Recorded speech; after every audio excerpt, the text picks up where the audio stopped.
Our first speaker for today is Dr. Padma Subramanian. Dr. Padma Subramanian is acclaimed as a rare combination of a dancer, a research scholar, a choreographer, music composer, singer, teacher, author, and an Indologist. She has a bachelor's degree in music, a master's degree in ethnomusicology, and her PhD thesis is on Karnas in Indian dance and sculpture.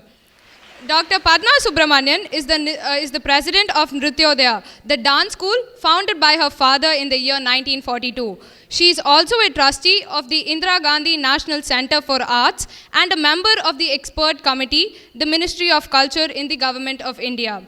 Her several awards include the Padma Shri and the Padma Bhushan from the President of India, the Sangeet Natak Academy Award, Kalidasa Samman from the Government of Madhya Pradesh, and the Kalaimamani Award from the Government of Tamil Nadu. She is also the only classical dancer in the world to receive the prestigious Fukuoka Asian Culture Prize from Japan. And this award was presented for her contribution to development and harmony in Asia. She is also the first recipient to receive the newly instituted title of Natya Kala Acharya from the Music Academy, India. We welcome you, ma'am. Sadgurubhyo Namaha. Respected principal, other staff members, Mr. Parameshwaran and other organizers of the summit, my fellow speakers for the event, and my dear bright-looking youngsters.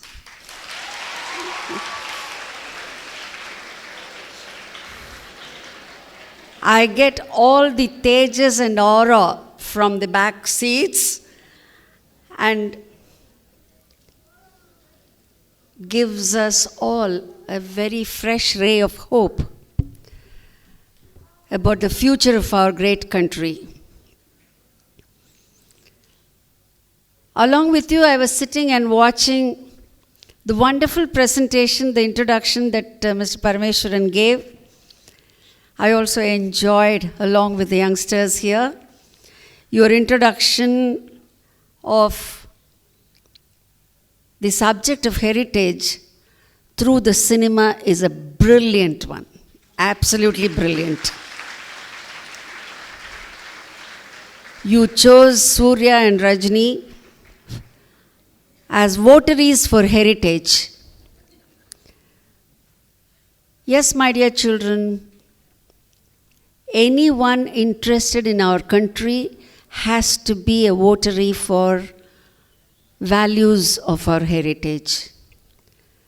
I am one who is always a globetrotter. I have been going around the world. I'm still going around the world. And do you know, this is the 60th year of my constant presence on the stage.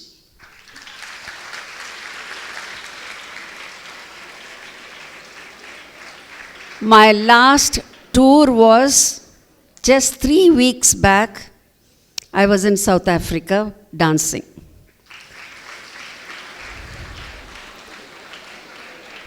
Why I'm saying this is, each time I come back from any country, when I come back to India, I kiss this part of the earth.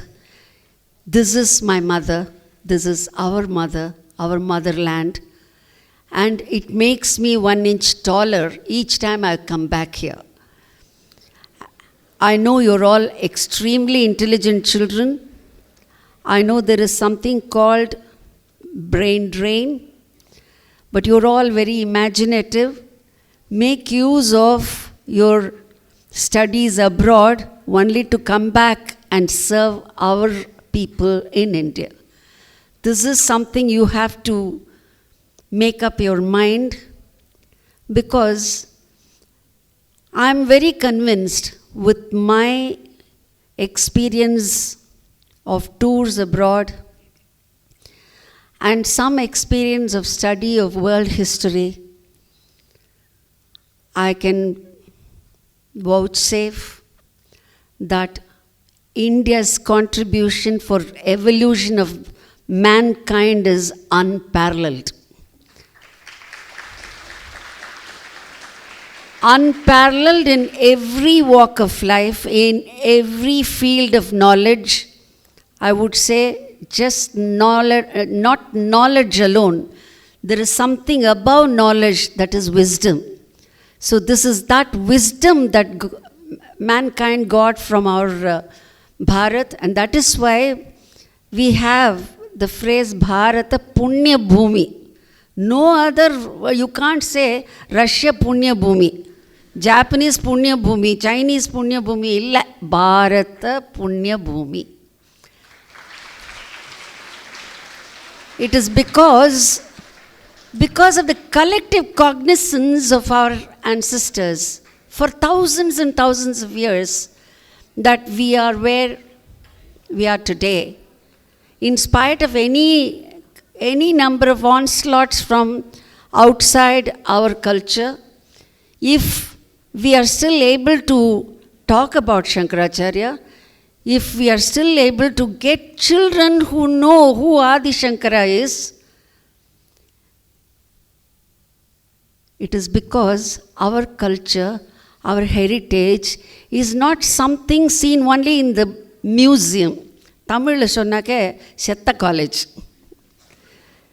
ஜூக்கு பேர் உயிர் college, மியூசியமுக்கு பேர் செத்த college. இப்படி தான் கிராமத்துலேருந்து வரவெல்லாம் சொல்லுவான். ஏன் செத்த காலேஜ்? பிகாஸ் மியூசியமில் இருக்கிற விஷயங்கள்லாம் நகராது. ஆனால் ஜூவில் அந்த அனிமல்ஸாலும் நகர்றது. In the name of globalization, my dear children, what is happening today is deculturalizing Indian culture. I am coming straight to the point. If you want to respect heritage, if you want to respect Indian history, in fact, what does the word heritage imply? It implies a sense of history. It is a history of culture. It is a culture of history. There are two things. Nowhere can you see Indian history given in the most perverted manner than in India itself. Take, for instance, right from what you read as Aryan invasion is a big fallacy. You know, it was a concocted story which was given to us by the rulers so that they can divide and rule us. There is absolutely no proof in our own scriptures about the existence of the two race theory, the Aryan and Dravidian. Arya just means refined. Take any Sanskrit dictionary or encyclopedia, take Amarakosha, just see what it means. It only says that the word Arya means refined. So Arya is used in a qualitative sense. And Dravida actually means a piece of land, a mass of land which is south of the Vindhya mountains. The Puranas give us in fact, the Puranas are a mine of knowledge, mine of information, and the Westerners saw that we didn't have faith in Puranas. The Puranas give us the history of geography. The Puranas gives us a study of the ethnology of people. The Puranas tell us who were all our rulers. If the Puranas don't have the dynasties enlisted, Sir William Jones could not have found that there was something called Mauryan dynasty. If I want to know, my dear children, who your father is, who your Tata is, I can't go to the next house, neighbor's house and ask, இந்த குழந்தையோட அப்பா யார், இந்த குழந்தையோட தாத்தா பாட்டி யாருன்னு கேட்க முடியுமா? I have to come to your house, to your address, to your own, and to know about your own ancestors. The Britishers never did that. They gave us Indian history to see that history is read so that our common Indian psyche is disturbed. To this day it has happened. Our common Indian self-esteem is disturbed, and that is what they achieved. Until now, we are only having those textbooks which were written from a foreign angle to divide and rule us. You children must learn history outside your class. Whatever is given in your textbooks, unga talavidhi adha ezhudittu mark vaangikonga. Knowledge-ku adha padikadingo. Please don't read that. For instance, let us take the date of Adi Shankaracharya. The Westerners completely wanted to shrink chronology, antiquity of India, so that we don't have a big esteem about ourselves. I don't mind telling you who was responsible for this. The great Max Muller was paid very heavily by the East India Company to translate the Rig Veda in such a way that we will not respect it. It was he who popularized the two-race theory. There were Aryans who invaded us, then came somebody else, and finally the Britishers came. If India is a no man's land, why can't we also rule? So this was the psychology behind creating the Aryan-Dravidian race theory.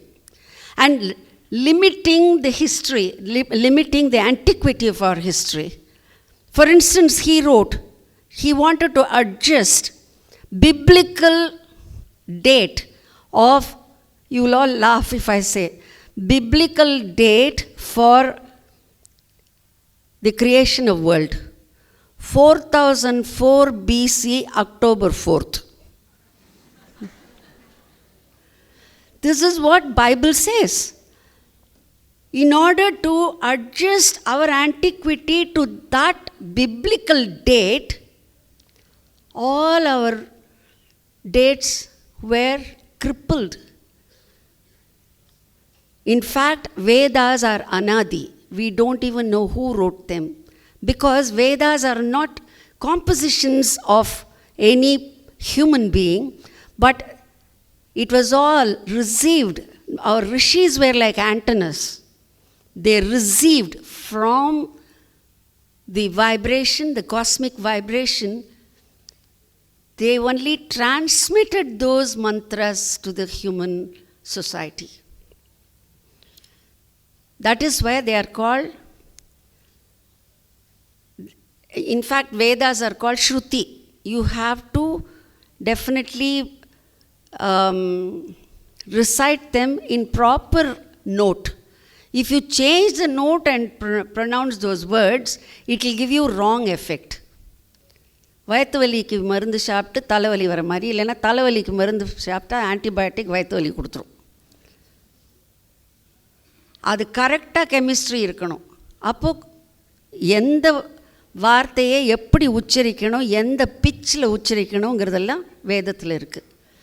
இந்த வேதிக் பீரியடுக்கு இவங்களா ஒரு time கொடுத்தது. It was all because they wanted to prove that all these are less important than the so-called culture that they brought into our country.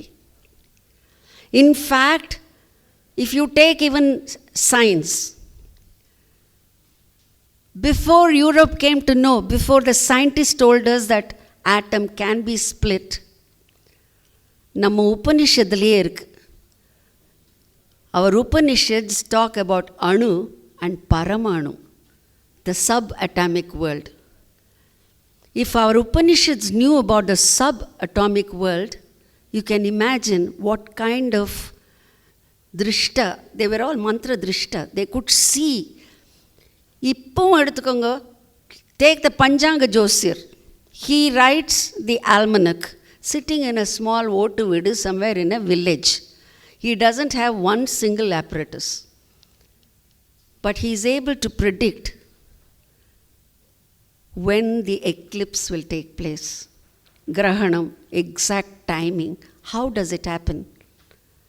Something which the scientists have to tell after using all those gadgets is being managed by this astronomer, our Vedic astronomer, our astrologer, who is able to calculate time.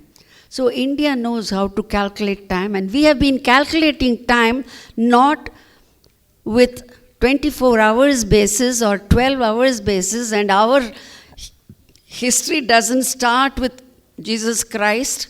It is 2012 years since Jesus Christ died. You have one AD and you have one BC, before Christ and after the death of Christ. Christ is supposed to have lived for 32 years. What happened in between? No historian uses that during Christ.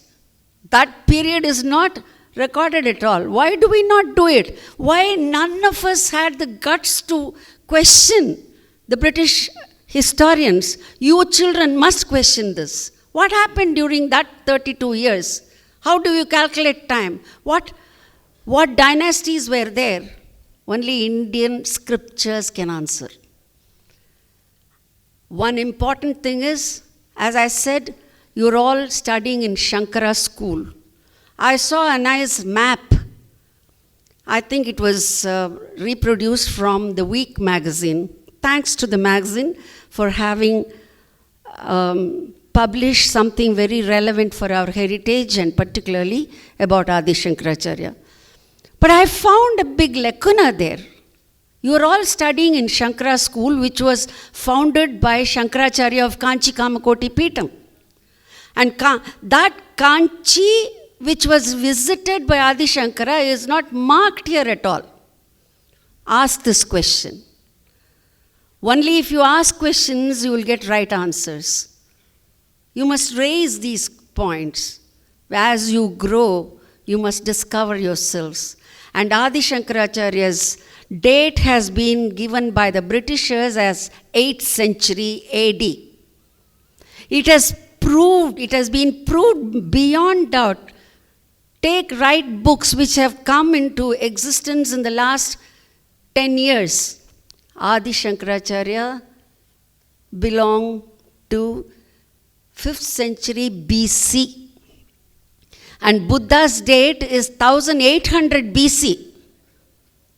Everything has been limited by the Britishers to belittle our own antiquity. So with these words, I just want to inspire you to read history, to make full use of our heritage and go to the scholars. They may not be PhD holders, but they are people who will give you the right answers for all these questions. With these words, I would like to stop here. And if you still want to ask any questions, and if I know the answers, I'll be happy to answer.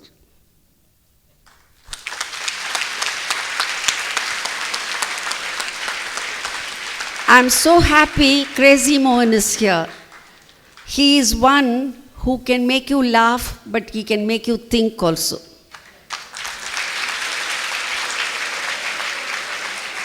His Chocolate Krishna is more than proof for making us Hindus to understand that Krishna is not someone who is dead and gone, but he is very alive. You call him with bhakti, he will be there right next to you. And that is what all Chocolate Krishna is. And you must see his drama, Chocolate Krishna. Ma'am, thank you very much for your enlightening talk. We have compiled a few questions which the students had posed to us. Please. Most of them you have answered. Actually, they wanted to know about Adi Shankara. Then also they wanted to know about Paramacharya. Well, that is my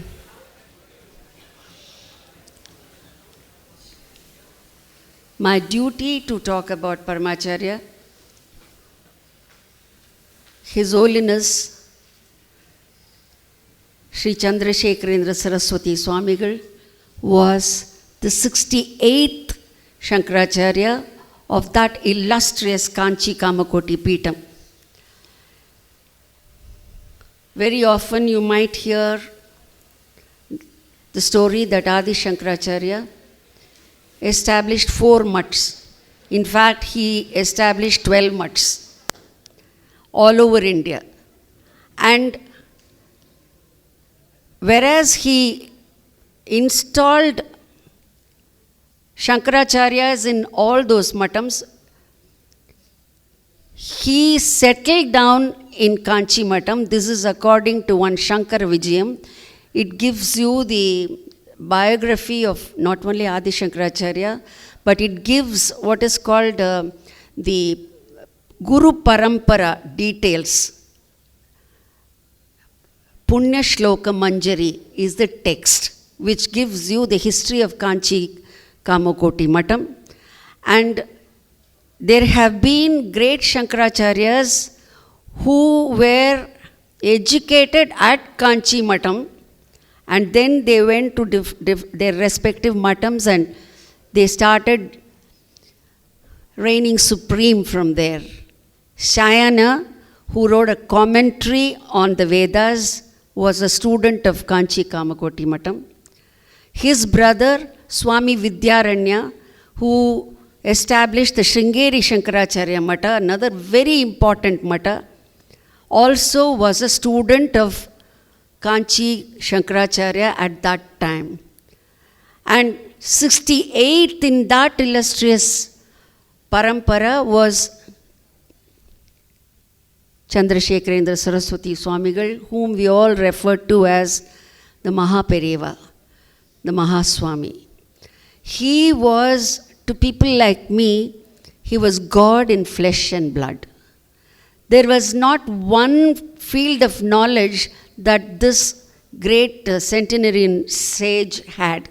Whether it was Raja Ramanna, who had doubts in atomic physics, or M.S. Subbulakshmi, who had some query about music, or my humble self having some doubts about Natya Shastra, we all rushed only to Paramacharya, and he had answers and he had ideas on which we could further do our research. He was like Moolasthana. The Moolasthana doesn't move out. Though he walked all over India, like Adi Shankaracharya, he did Padayatra all over India. Even at 90 years, he was still walking.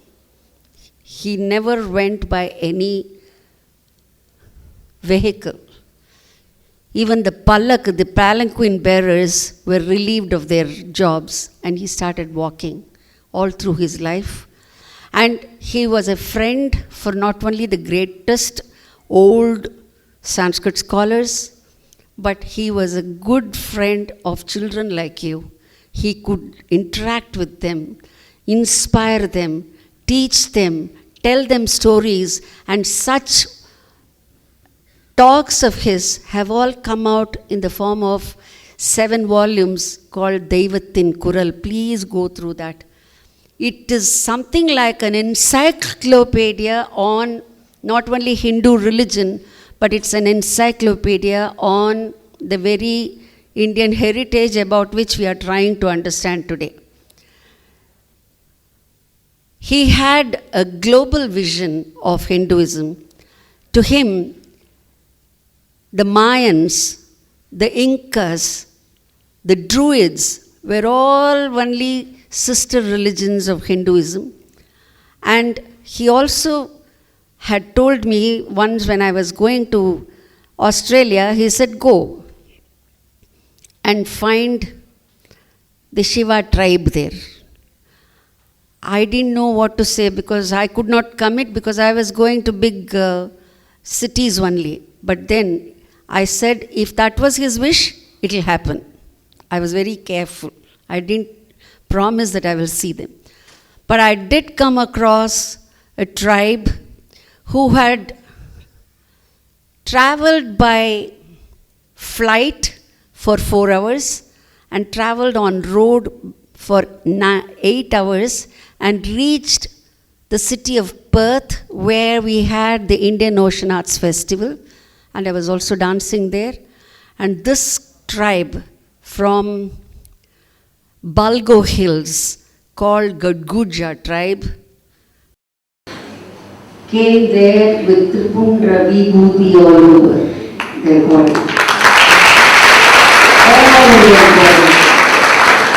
And even the women were half naked, and they sang in Hamsanandi Raga with the words starting as Rama Rama.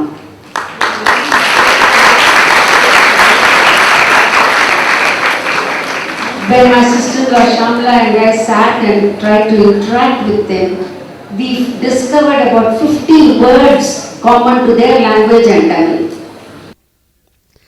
So this is the kind of unbelievable, I would say, sarvajñatva that Kanchi Mahaswami had. And we are all very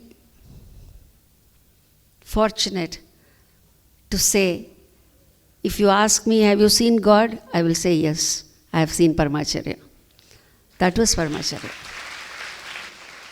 And this school has been started by the Kanchi Kamakoti Matam. I am so proud to say that my family had a lot to do with the school from day one. My brother Balakrishnan was on the governing body right from day one for quite some years, almost till he died.